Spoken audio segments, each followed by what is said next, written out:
ہے، ماں نے کپڑے پہنے ہیں یا نہیں پہنے، پاؤں میں جوتی ہے یا نہیں ہے، ایک بھی پیغام پہنچتا ہے ماں کے پاس کہ تیرا بچہ فلاں جگہ پر رہتا ہے۔ ماں خوش ہوتی ہے کہ میں اپنے بچے کے پاس جاؤں گی، اسے ملوں گی۔ جب ماں اپنے بچے کے پاس جاتی ہے اسے ملنے کے لیے تو باہر گیٹ پر سیکورٹی گارڈ کھڑا ہوتا ہے، اسے کہتے ہیں کہ فلاں نام کا شخص یہاں پر ہے، کہتا ہے جی ماں جی یہاں پر ہے، جا اسے جا کر بتا کہ نیچے ایک بڑھیا آئی ہے، وہ تجھے ملنا چاہتی ہے، یہ نام ہے اور میں اس کی ماں ہوں۔ جب وہ گارڈ اسے جا کر بتاتا ہے کہ نیچے ایک بڑھیا آئی ہے، وہ آپ سے ملنا چاہتی ہے، تو وہ کہتی ہے کہ میں آپ کی ماں ہوں۔ تو جب بچہ یہ بات سنتا ہے کہ میری ماں یہاں پر بھی پہنچ آئی ہے مجھ سے ملنے کے لیے، یہاں پر بھی میری ماں پہنچ آئی ہے، تو وہ اس کو گارڈ کو کہتا ہے کہ جا اس بڑھیا کو جا کے کہہ دے کہ صاحب گھر پر نہیں ہے، صاحب گھر پر نہیں ہے۔ جب ماں کو یہ پیغام ملتا ہے تو وہ پریشان ہوئے وہاں سے چلی جاتی ہے، وہ وہاں سے چلی جاتی ہے۔ لیکن دوسرے دن جب صبح کو بیٹا اپنی جاب کے لیے جا رہا ہوتا ہے تو راستے میں ایک بہت بڑی بھیڑ دیکھتا ہے، ٹریفک جام ہوتی ہے، کافی دیر اس بھیڑ کے اندر پھنسا رہتا ہے، لیکن یہ جاننے کے لیے اسے یہ پتہ نہیں کہ یہ بھیڑ کس چیز کی ہے، یہ جاننے کے لیے اپنی گاڑی سے باہر نکلتا ہے، دیکھتا ہے کہ یہ رش کس چیز کا ہے، آگے جا کر دیکھتا ہے تو اس کی اپنی ماں ایکسیڈنٹ میں ماری جا چکی ہوتی ہے۔ اپنی ماں ایکسیڈنٹ میں مر جاتی ہے، لیکن جب ماں کے پاس جاتا ہے دیکھتا ہے تو ماں کے ہاتھ میں ایک لیٹر یعنی کہ ایک کاغذ، اس کے اوپر کچھ لکھا ہوا تھا۔ جب بیٹا اس کاغذ میں سے پڑھتا تو پھر اپنی چھاتی پیٹتا، پھر زار زار روتا،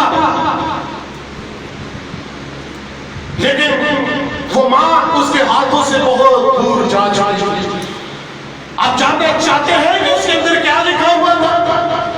اس کے اندر لکھا یہ ہوا تھا کہ اے میرے بیٹے، جس ماں سے تو نفرت کرتا تھا، تجھے یاد ہے کہ بچپن میں کھیلتے ہوئے تیری آنکھوں میں سریا لگ گیا تھا، تیری آنکھیں ختم ہو گئی تھی، تو پھر میں نے میرے بیٹے میں نے اپنی آنکھیں نکال کے تجھے دے دی۔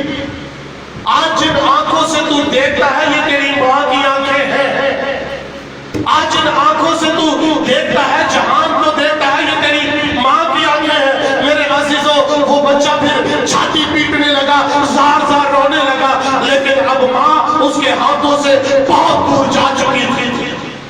آج بھی بہت سارے بہن بھائی ایسے ہیں کہ جب اس روح زمین کے اوپر ان کے والدین حیات ہوتے ہیں، زندہ ہوتے ہیں، تو وہ اپنے والدین کی قدر نہیں کرتے، ان کی عزت نہیں کرتے۔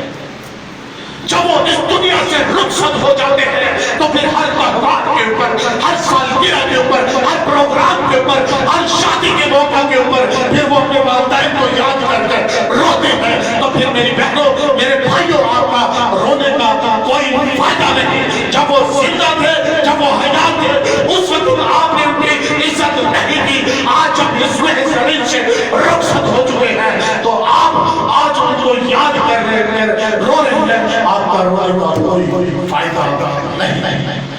ان لوگوں سے پوچھ کے دیکھیں جن کے والدین اس دنیا میں نہیں، آج شاید جنہوں نے اپنے والدین کی عزت کی ہوگی، ان سے پوچھ کے دیکھیں کہ ان کے دل کے اوپر کیا گزر ہے۔ لیکن میرے عزیزوں، خدا کا کلام ہم زندوں کے لیے ہے، خدا کا کلام ہے جو ہمیں زندگی گزارنے کا سلیقہ بتاتا ہے، خدا کا کلام ہے جو ہمیں زندگی گزارنے کا طریقہ بتاتا ہے کہ ہم نے اس روح زمین پر رہتے ہوئے کس طرح سے ہم نے اپنے والدین کی عزت کرنی ہے، کس طرح سے ہم اپنے والدین کی عزت کرنی ہے. لیکن آج ہم اس طریقے کو بھول گئے ہیں. صرف ایک دن کی محبت سال کے بعد ہمارے اندر اجاگر ہوتی ہے. جب مدر ڈے آتا ہے، بیٹے اپنے والدین کو پھول پیش کرتے ہیں، اپنے والدین کو نئے سوٹ لا کر دیتے ہیں، ان کو کام نہیں کرنے دیتے. آپ بیٹھے، آج ہم آپ کے لیے کھانا بناتے ہیں. میرے عزیزوں، اپنے پاس رکھیں ایسی محبت جو صرف ایک دن کی محبت ہے. باقی سارا سال تو آپ کو والدین بنا کر کھلاتے ہیں. آج آپ نے ایک دن اپنے والدین کی عزت کرنی ہے تو کون سا بڑا آسان کیا ہے. خدا کو ایسی محبت پسند رہی کہ جو صرف اور صرف ایک دن کی ہے. کاش میرے لیے، آپ سب کے لیے ہر دن مدر ڈے ہو، ہر دن فادر ڈے. ہم اپنے والدین کی خدا کے کلام کے مطابق عزت کریں جیسے زندہ خدا فرماتا ہے. اور خدا بھی کہتا ہے کہ تو اپنے باپ اور اپنی ماں کی عزت کر تاکہ تیری عمر اس ملک میں دراز ہو. اور خاص کر والدین سے بھی التماس کروں گا کہ اپنے فرزندوں کو غصہ مت دلاؤ. اپنے فرزندوں کو غصہ مت دلاؤ. خدا کے کلام میں لکھا ہے، افسیوں کے نام مقدس پالوس رسول کا خط، اس میں لکھا ہے کہ تم اپنے فرزندوں کو غصہ مت دلاؤ بلکہ خدا کے کلام سے ان کی تربیت اور نصیحت کرو.